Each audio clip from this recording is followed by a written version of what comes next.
Hey y'all, so today I'm going to be doing a different kind of video. I haven't uploaded in a little while, that's also why I'm doing something a little bit special. And you know, the end of the year is coming up and I kind of wanted to post something like reflective, I guess. So today I am going to be presenting y'all with a 50-year chronicle of me and my life and my history and, you know, my parents and my family and stuff. So without further ado, let's start at, I guess, the very beginning when my dad was born. So my dad was born in 1971, and then a year later, in 1972, my mom was born. And then, you know, 14 years later, we kind of screwed up, and then Chernobyl happened. But anyway, 5 years later, the Soviet Union fell apart, and then the next year, my parents started dating. 3 years later, they got married. 2 years later, in 1998, my sister was born. And then, you know, in 1999, Y2K happened, and everyone thought that the world was going to end, and that was fun. And also in that year, my parents had moved from Strathmore, where they gave birth to my sister. Well, my sister was actually delivered here in Calgary, because they have a hospital in Strathmore, but sometimes they need to send people to Calgary because Calgary has, you know, better stuff. So they moved to Medicine Hat, and then a year later, in 2000, I was born, and guess what? The world was fine. It didn't end. A year later, 9/11 decided to happen. 4 years later, I joined kindergarten, or not joined kindergarten, I don't know why I said it like that. 4 years later, I started kindergarten, so that was 2005. And also in that same year, and this is just according to what my dad has told me, I took my first Vegas trip in 2005 as well. And 2 years later, in 2007, my parents got divorced. And then 2 years later, again, in 2009, my mom fulfilled her lifelong dream of joining the Canadian military, so that's what she did. A year later, in 2010, me and my dad and my grandpa and a bunch of other of my family members went on a gorgeous sea cruise of the Baltic and went to a bunch of European countries, and it was amazing. And I would name them all if I could right now, but there was so many involved that it would just take too long. In 2011, my dad introduced my sister and I to her future stepmom, and then the next year in 2012, they would get married.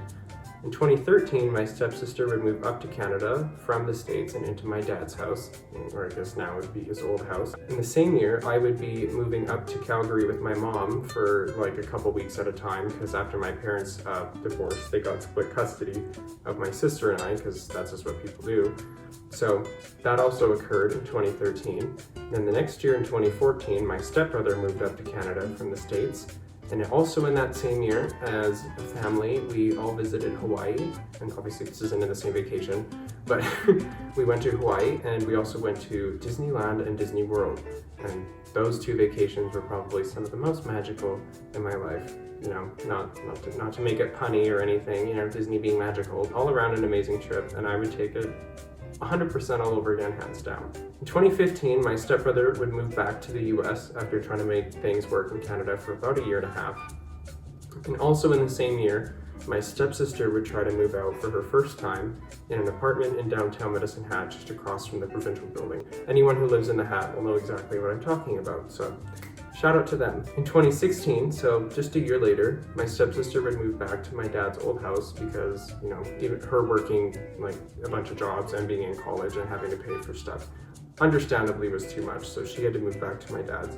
This is like towards the end of 2016, so that's why there's a bunch of concerts. I would see Britney Spears, Justin Timberlake, and Maroon 5 in Vegas, and those obviously were incredible experiences. If I could recreate those, if I could go back to them, I would.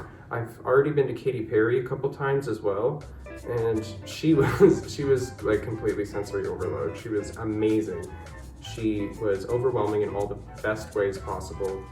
And yeah, I saw her here at the Saddle Dome and her giant balloons, and yeah, it was great. 2016 would also be the first year where I would try to move out for my first time. I would end up failing miserably. It would also be the year that I would get my first tattoo on my right inner wrist on Fremont Street in Las Vegas. And whenever I can brag about that, I do. The next year in 2017, I realized that my vision was actually horrible, so I went for an eye exam and it turns out I actually needed glasses. So thank God for that. And it's kind of a funny story how I discovered how I was blind, because I was on the train platform and I was trying to head to school, and I couldn't read when the next train, like the train time when the next train was going to come in. And I was like, Mom, what does that sign say? Because she was going to the mall or something. And she's like, what do you mean? You can't read that? And I was like, no, it's just like a giant blur of orange dots.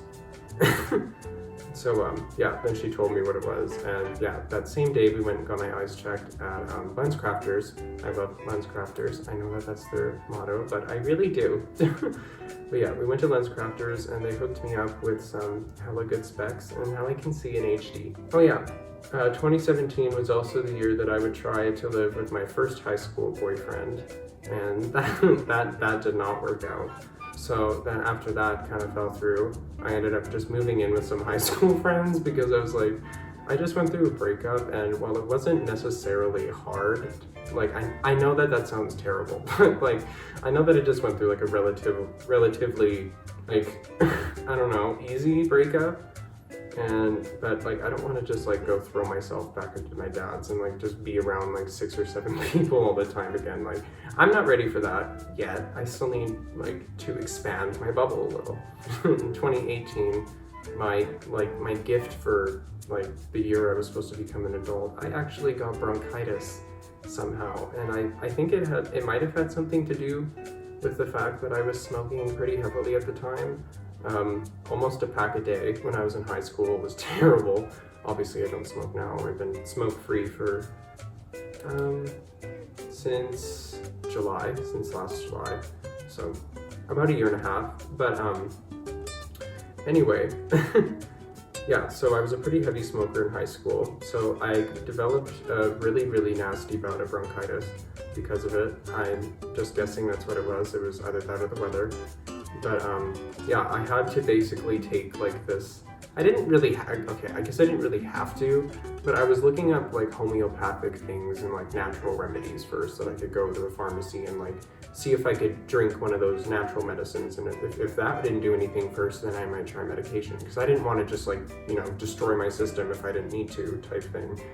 So I looked up like, oh, lung flushes. Is there anything that cleans your lungs out that's like made out of flowers and herbs and stuff? Like, I don't know. And I ended up coming across this stuff. The only like words I remember by is just lung flush.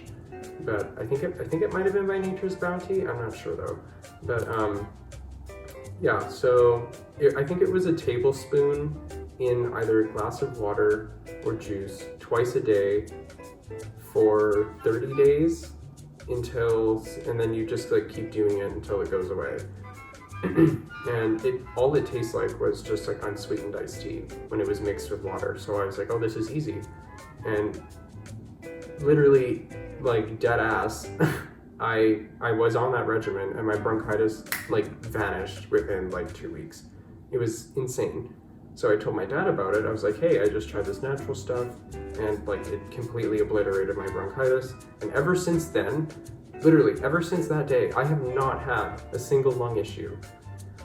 So yeah, I guess as Gwyneth Paltrow would say, nothing natural can hurt you.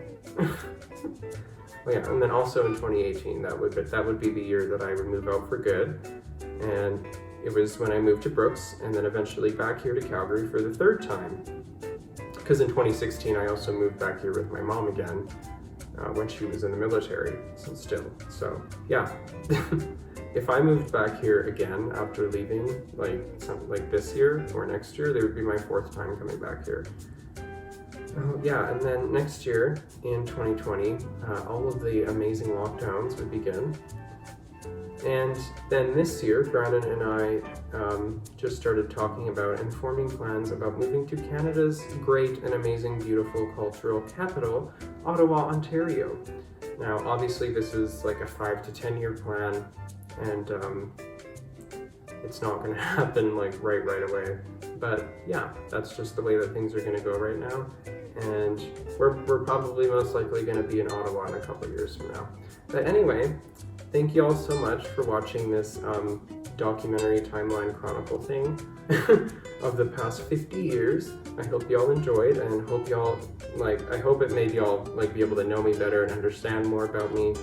And yeah, I just want to be open and just share. So hopefully this is hopefully this achieved that, and hopefully it was enjoyable.